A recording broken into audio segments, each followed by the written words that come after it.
The list. The list.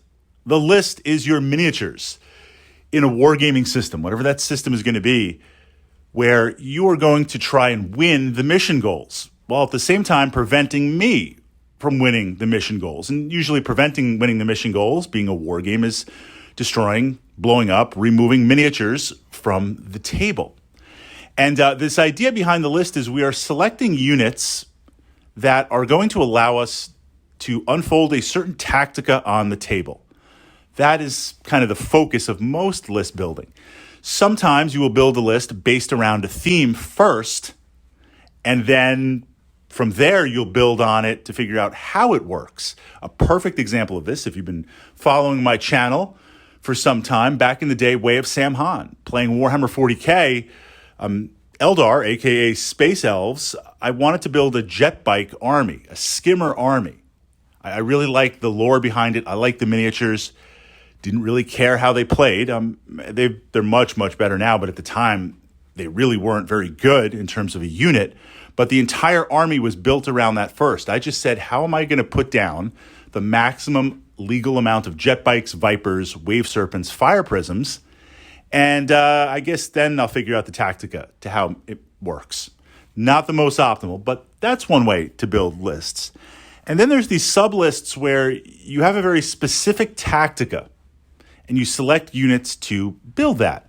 And I've been pushing up some of these list building ideas to the Wargaming 101 playlist here on the channel, with the idea being you could check them out, maybe get some ideas, develop your player personality, and work on building your lists and the different ways that you can play your chosen system.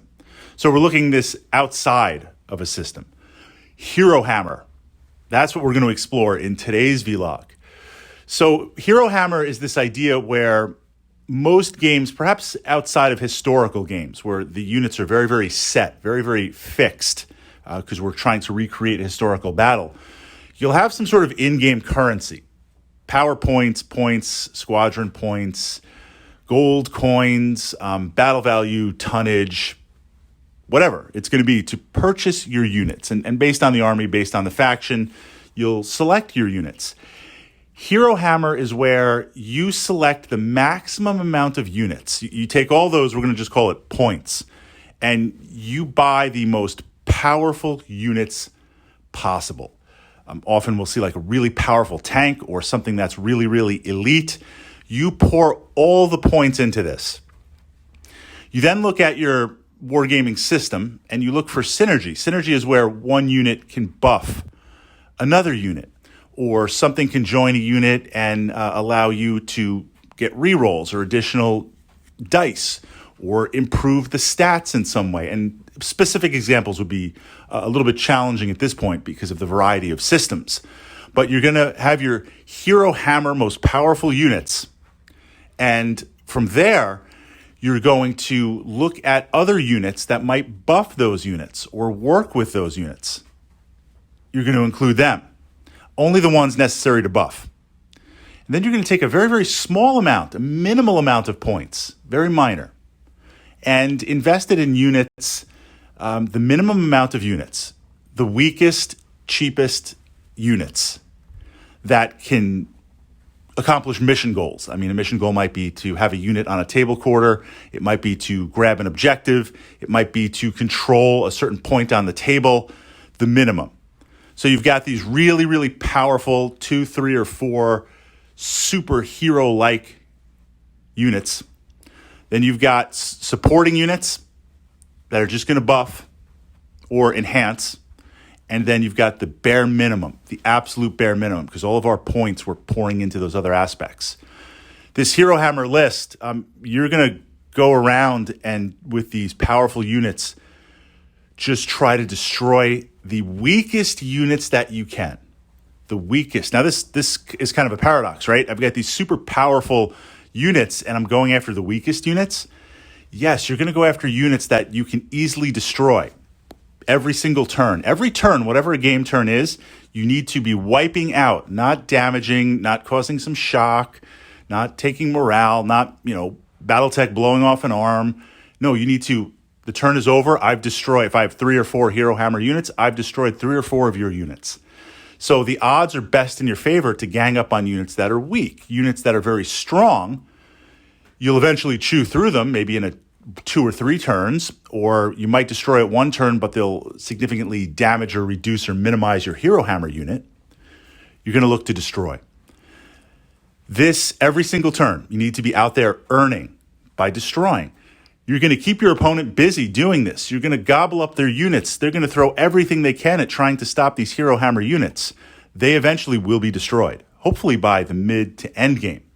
But at that point, your opponent has spent all those game turns not effectively pursuing mission objectives. They're going to have to try to pursue mission objectives, but not effectively, while your little kind of scout units, minimal point units, are going to go and be racking up the mission objectives. Now, this type of list is not without flaws. It's not a balanced list, but it's a fun list to play. It's fun to take powerful units with crazy rerolls and crazy pop-off powers and all this type of synergy and just blow stuff up and feel like you're a tabletop immortal god. The challenge becomes if for some reason your opponent does have a counter to that list, does have a counter to that hero hammer unit, you're in trouble because everything's in those units.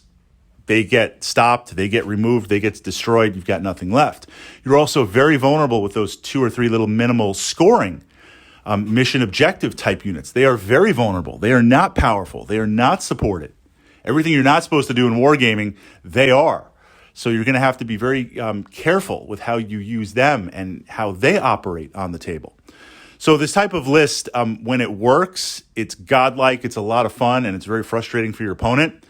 When it's countered, or if it's countered, it goes down and it crashes so fast, so hard, you're like, what the heck is happening? So I push these lists up there because we all have a player personality. We all have a way we like to war game, whatever that's going to be. But we want to get the most out of our miniature collection.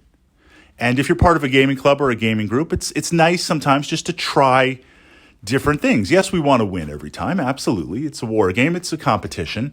But sometimes you want to just experiment with something different. Or sometimes you want to say, hey, I want to take these miniatures, build a new list, and just try something out for the sake of trying it out, having some fun on the table.